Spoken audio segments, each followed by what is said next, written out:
نبی پاک صلی اللہ تعالی علیہ وآلہ وسلم ایک جگہ سے گزرے،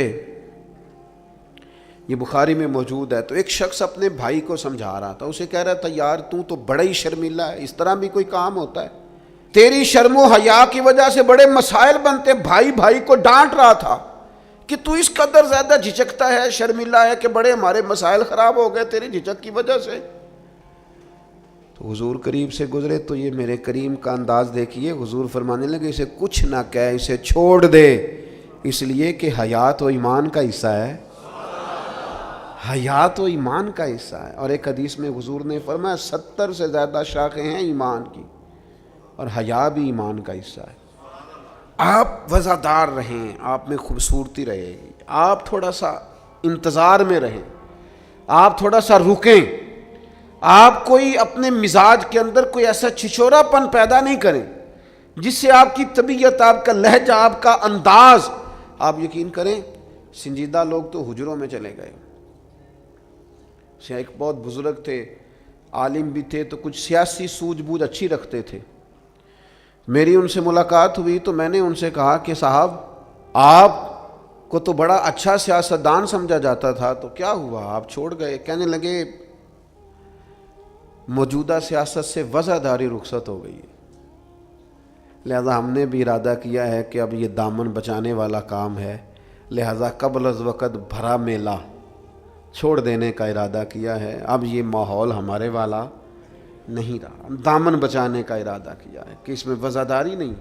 میرے عزیز، کبھی بھی اپنے مزاج سے، اپنے مرتبے سے، اپنے وقار سے نیچے اتر کر کبھی کوئی بات نہ کریں، کبھی کوئی کاروبار نہ کریں، کبھی کوئی لین دین نہ کریں۔ آپ اپنی وزاداری، اپنا حسن، اپنے ایمان اور تقوی کے ثمرات کی حفاظت کریں، کسی جگہ کوئی کمزوری نہیں دکھائیں، آپ اس خوبصورتی کا شکار رہیں جو اسلام نے عطا کی، اور اسے اپنے دامن میں بہت بڑی نعمت سمجھ کے سما کے رکھیں، کوئی کمزوری نہ دکھائیں۔ تھوڑی سی مشکل ہوتی ہے جب انسان زمانے کے ساتھ مل کے نہیں چلتا تو مشکلات آتی ہیں تھوڑی بہت، جب دور کے مطابق فیشن نہیں کرتا تو ظاہر ہے اسے لوگ پینڈو بھی کہتے ہیں، اسے جاہل بھی کہتے ہیں، اسے یہ بھی کہتے ہیں کہ اسے شعور کوئی نہیں، یہ تانے تھوڑے بہت سننے پڑتے ہیں، لیکن آپ کی وزاداری، آپ کے وقار میں، آپ کے لہجے میں کسی قسم کی کوئی کمزوری نہیں آنی چاہیے۔ آپ ایک نمونہ ہیں، اور یہ مت سمجھیے گا کہ لوگ صرف آپ کی تقریر سے تاثر لیتے ہیں، آپ کا نمونہ عمل آپ کے گھر سے لے کر دوستوں کی محفل تک وہ شمار کیا جاتا ہے۔ آپ بڑی خوبصورتی کے ساتھ، حضرت غوث اعظم رضی اللہ تعالیٰ عنہ 2000 دینار کا جوڑا پہن کے جمعے کا خطبہ دیتے تھے، 2000 دینار کا جوڑا۔ تو آپ کی اہلیہ نے ایک دن کہا کہ حضرت کئی دفعہ ایسے ہوتا ہے کہ صبح کا کھانا گھر میں ہوتا ہے اور شام کا نہیں ہوتا، لیکن آپ جب منبر کی طرف بڑھتے ہیں تو آپ کا لباس اتنا شاہانہ ہوتا ہے کہ لوگ سمجھتے ہیں پتہ نہیں ہم کتنے کو مالدار ہیں۔ تو حضرت فرمانے لگے یہی تو میں چاہتا ہوں، میں نہیں چاہتا کہ میں پھٹے کپڑے پہن کے رکھوں اور لوگ جاتی دفعہ میرے ہاتھوں میں نذرانہ تھما کے جائیں کہ یہ رکھ لیں، لباس لے لیجئے گا۔ فرمایا اس طرح کا لباس پہنیں گے، اس طرح کی وزاداری اختیار کریں گے کہ جدھر جدھر سے گزریں گے لوگ سمجھیں گے کہ اللہ نے دینداروں کو بڑا بے نیاز بنایا ہوا ہے۔ ہم اپنی وزاداری کے اندر کیوں کوئی کمزوری لائیں؟ اپنے مزاج کے اندر آپ یقین کریں حضرت سعدی شیرازی قرضہ پکڑ کے مہمان نوازی کرتے تھے، قرضے پکڑ پکڑ کے لوگوں کو کھانا کھلانا، اس لیے کہ وزاداری قائم رہے، اور کسی جگہ کسی کمزوری کا اظہار نہیں کرنا تاکہ کسی کو پتہ نہ چل جائے، کوئی یہ نہ سمجھے کہ دین کے نام پہ آئے ہیں تو بار بار یہاں سے سوال ہو رہا ہے۔ تو یہ حیا ہے، یہ خوبصورتی ہے، یہ مزاج کا حسن ہے۔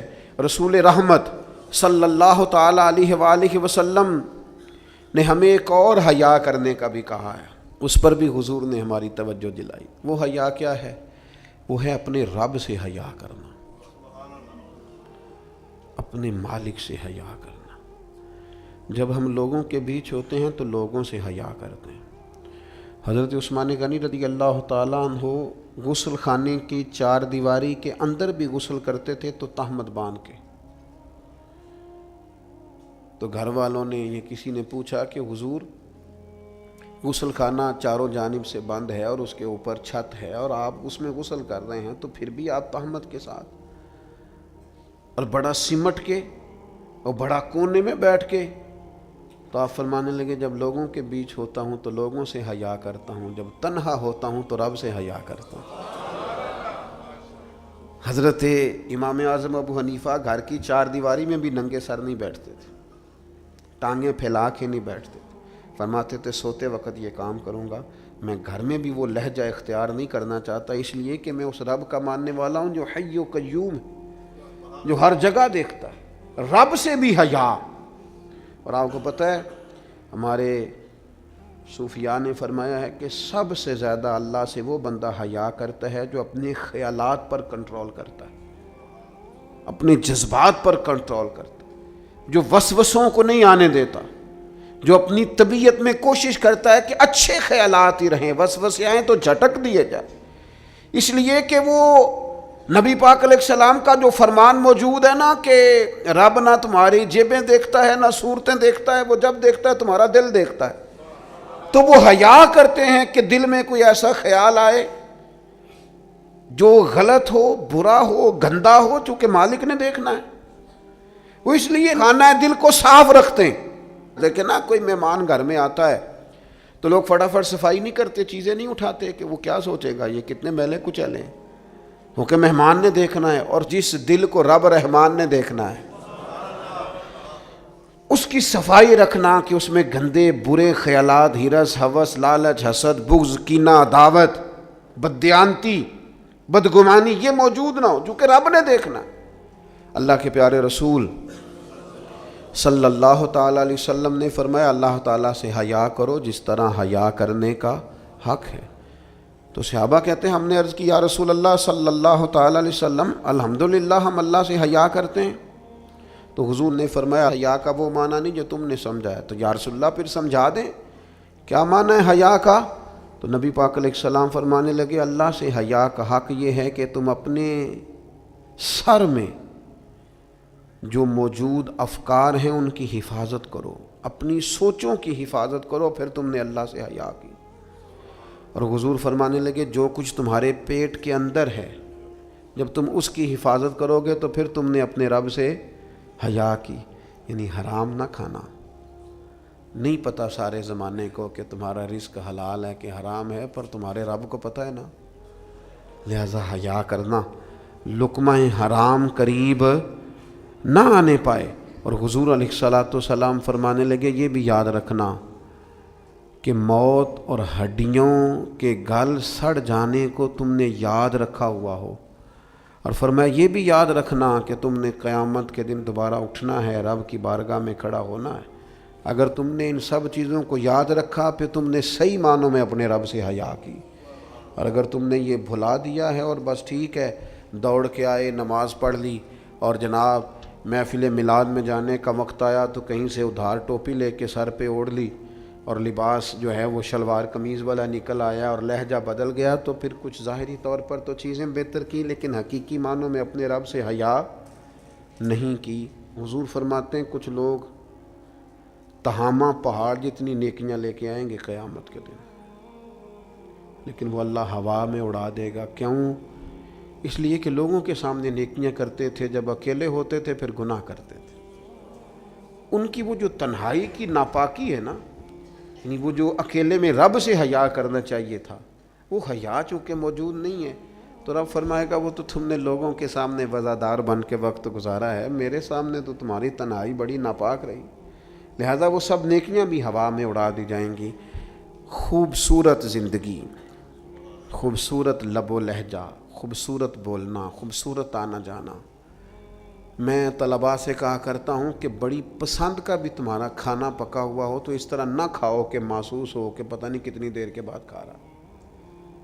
تمہارا لہجہ صاف ستھرا، تو جو ہمیں کہا گیا کہ بھوک ہو بھی تو ذرا ہاتھ ہٹا لو، کھانے میں، پینے میں، لباس پہننے بھی آپ انوکھ۔ میں نوجوانوں سے عرض کروں گا تمہاری کٹنگ کیوں اس طرح کی لگے کہ جس میں کوئی طبیعت کا انوکھا پن ظاہر ہو، جس سے تمہاری وزاداری پہ ضرب آئے۔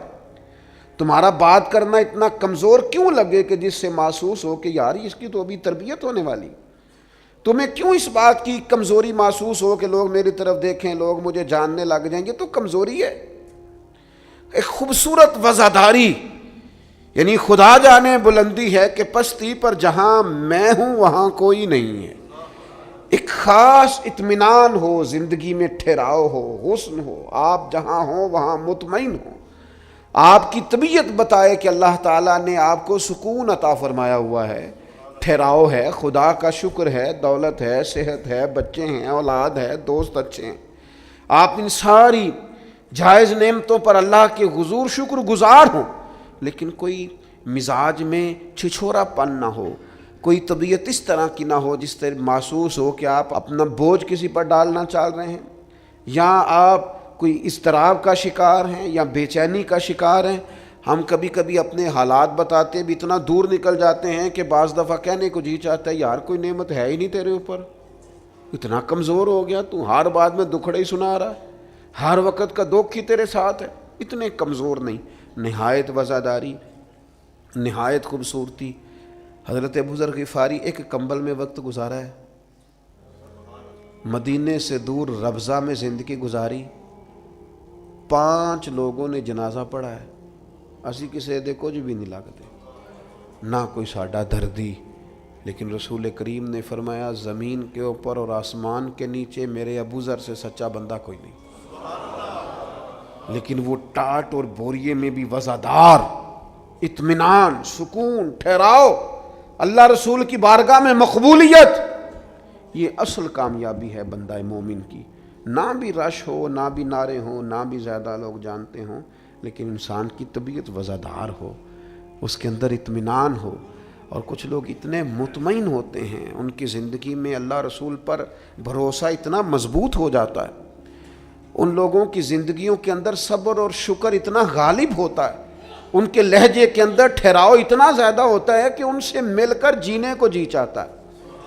ان سے ملاقات کر کے انسان کو زندگی گزارنے کا لطف آنے لگتا ہے. یعنی جن سے مل کر زندگی سے پیار ہو جائے وہ لوگ آپ نے شاید نہ دیکھے ہوں, مگر ایسے بھی ہیں جن سے مل کر زندگی سے پیار ہو جائے. انسان کو ٹھہراؤ نصیب ہو, کرم نصیب ہو, ہوتے ہیں ایسے لوگ. اس لیے ایسے لوگوں کے پاس بیٹھیں, ایسے لوگوں کی صحبت اختیار کریں, ایسے لوگوں کی بات سنیں.